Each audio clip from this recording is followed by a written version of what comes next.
आज के इस वीडियो में हम मोतियों को और वेलवेट फैब्रिक को यूज़ करके अपने स्लीव्स के लिए बहुत ही सिंपल और सोवर सा स्लीव डिज़ाइन तैयार करेंगे। तो इसके लिए मैंने यहाँ स्लीव्स की कटिंग कर ली है और इसकी लंबाई मैंने रखी है 17 इंच और स्लीव्स की चौड़ाई को हम अपने एक्चुअल चौड़ाई से लगभग हाफ इंच एक्स्ट्रा रखेंगे। जैसे कि यहाँ स्लीव्स की चौड़ाई मेरी आ रही है 8.5 इंच, तो मैंने 9 इंच लिया है और नीचे की तरफ स्लीव्स की चौड़ाई है 6 इंच, तो मैंने यहाँ 6.5 इंच की कटिंग की है। आपको भी अपने एक्चुअल मेजरमेंट से हाफ इंच एक्स्ट्रा ही स्लीव्स की चौड़ाई को लेना है।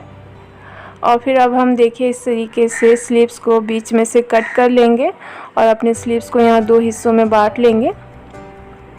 देखिए कुछ इस तरीके से। अब हमें यहाँ एक कपड़े की पट्टी लेनी है जिसके एक किनारों को मैंने यहाँ पहले ही फोल्ड कर लिया है और इसकी चौड़ाई आ रही है 1.5 इंच, जिसे हम देखिए कुछ इस तरीके से अपने स्लीव्स पर रखेंगे और यहाँ किनारों पर हम सिलाई लगा लेंगे। तो देखिए हमने यहाँ दोनों किनारों पर पट्टी को अच्छे से सिल लिया है। अब हम इससे पाइपिंग तैयार करेंगे। तो पाइपिंग तैयार करने के लिए मैंने यहाँ पाइपिंग वाली डोरी ली है, जिसे हम देखिए कुछ इस तरीके से बिल्कुल सिलाई पर रखेंगे और यहाँ हम पट्टी को पीछे की तरफ करते हुए देखिए इस तरीके से पाइपिंग तैयार कर लेंगे। और यहाँ हमें बिल्कुल किनारों पर सिलाई लगानी है। सिलाई हमें यहाँ पाइपिंग के ऊपर नहीं लगानी है, बल्कि जो स्लीव्स का फैब्रिक है हमें उस पर लगानी है, तभी हमारी पाइपिंग सही दिखेगी। और जैसे कि हम यहाँ डोरी इस्तेमाल कर रहे हैं, तो डोरी से जो हमारी पाइपिंग है वो बहुत ही फिनिशिंग के साथ तैयार होगी और दिखने में भी बहुत ही अच्छी लगती है। तो आप भी हो सके तो आप डोरी का इस्तेमाल करके ही पाइपिंग तैयार करें। और अगर आपके पास इस तरीके की डोरी नहीं है, तो अगर आपके घर में ऊन है तो आप उससे भी ऐसे पाइपिंग को रेडी कर सकते हैं। तो देखिए यहाँ हमारी पाइपिंग कितनी फिनिशिंग के साथ तैयार हुई है। अब हम इसी तरीके से स्लीव्स के दूसरे हिस्से पर भी पाइपिंग को रेडी कर लेंगे। तो देखिए मैंने यहाँ स्लीव्स के दोनों हिस्सों पर पाइपिंग को रेडी कर लिया है। अब मैं यहाँ मीडियम साइज़ के गोल्डन कलर के मोती ले रही हूँ, जिसे हम देखिए कुछ ऐसे यहाँ बीच में अटैच करेंगे। तो यहाँ मोती अटैच करने के लिए हम सबसे पहले स्लीव्स पर चॉक से निशान लगा लेंगे। तो इसके लिए हम देखिए कुछ ऐसे स्लीव्स के दोनों हिस्सों को बराबर करते हुए रखेंगे और फिर उस पर निशान लगाएंगे, जिससे कि स्लीव्स के दोनों हिस्सों पर एक जैसे निशान लगे। देखिए कुछ ऐसे। और ऐसे ही हमें पूरे स्लीव्स पर 1-1 इंच की दूरी पर निशान लगाना है। तो मैंने यहाँ पूरे स्लीव्स पर निशान लगा लिया है। अब हम यहाँ मोती को अटैच करेंगे। तो मोती अटैच करने के लिए पहले हम सुई धागे को लेंगे और जहाँ हमने निशान लगाया है बिल्कुल वहीं से हमें सुई धागे को निकालना है। इसके बाद अब हम यहाँ मोती को डाल लेंगे और जैसा हमने स्लीव्स के दूसरे हिस्से पर निशान लगाया है बिल्कुल वहीं से हमें सुई धागे को निकालना है। और देखिए कुछ इस तरीके से हमें स्लीव्स के दोनों हिस्सों के बीच में मोती को अटैच कर लेना है। हम यहाँ मोती में से धागे को 1 से 2 बार गुजारते हुए इसमें अच्छे से गांठ लगा लेंगे, जिससे कि जो हमारी मोती है वो यहाँ मजबूती से सिल जाए और ये बाद में खुले ना।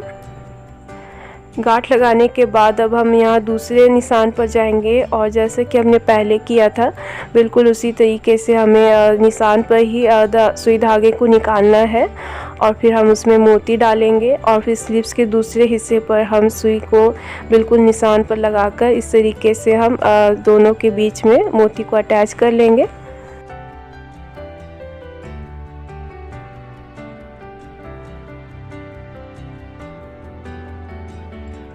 तो देखिए हमें यहाँ कुछ इस तरीके से स्लीव्स के बीच में मोतियों को लगाना है और अब हम ऐसे ही पूरे स्लीव्स में मोतियों को अच्छे से अटैच कर लेंगे। इसके बाद अब हम यहाँ एक वेलवेट फैब्रिक में से एक पट्टी कट करेंगे, जिसकी चौड़ाई मैंने यहाँ लगभग 3 इंच रखी है और इसकी लंबाई हम अपने स्लीव्स के बराबर ही रखेंगे। अब हमें यहाँ इस पट्टी को स्लीव्स के नीचे देखिए कुछ इस तरीके से रखना है। यहाँ हम पट्टी को बिल्कुल स्लीव्स के सेंटर पे रखेंगे और इसे अच्छे से सेट कर लेंगे। एक बार इसे अच्छे से सेट करने के बाद हमें यहाँ पिन लगाकर इसे अच्छे से सिक्योर कर लेना है, ताकि हमें इस पर सिलाई लगाने में कोई भी दिक्कत ना हो। तो देखिए हम कुछ इस तरीके से थोड़ी थोड़ी दूरी पर पिन लगाकर इसे अच्छे से सिक्योर कर लेंगे।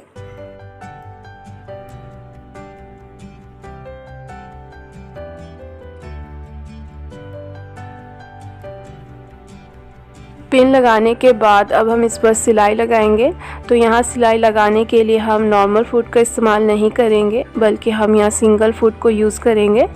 तो देखिए मैंने यहाँ सिंगल फुट को मशीन में सेट कर लिया है और अब हम इससे सिलाई लगाएंगे।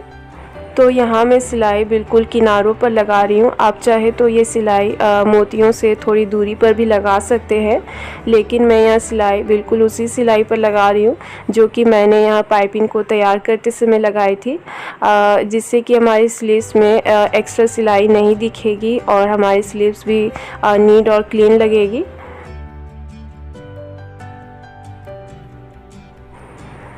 तो मैंने यहाँ स्लीव्स के एक हिस्से पर सिलाई लगा ली है। अब हम इसी तरीके से स्लीव्स के दूसरे हिस्से पर भी सिलाई लगाएंगे।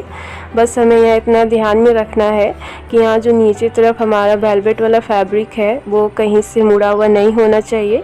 उसे हम अच्छे से बराबर करते हुए रखेंगे और यहाँ पूरे स्लीव्स पर सिलाई लगा लेंगे।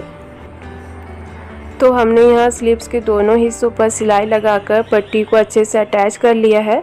अब हम यहाँ पीछे की तरफ से पट्टी में से एक्स्ट्रा फैब्रिक को कट कर लेंगे और अगर आप यहाँ चाहे तो हाथों से इस पर तुरपाई भी कर सकते हैं, जिससे कि स्लीव्स के पीछे की तरफ भी फिनिशिंग आएगी।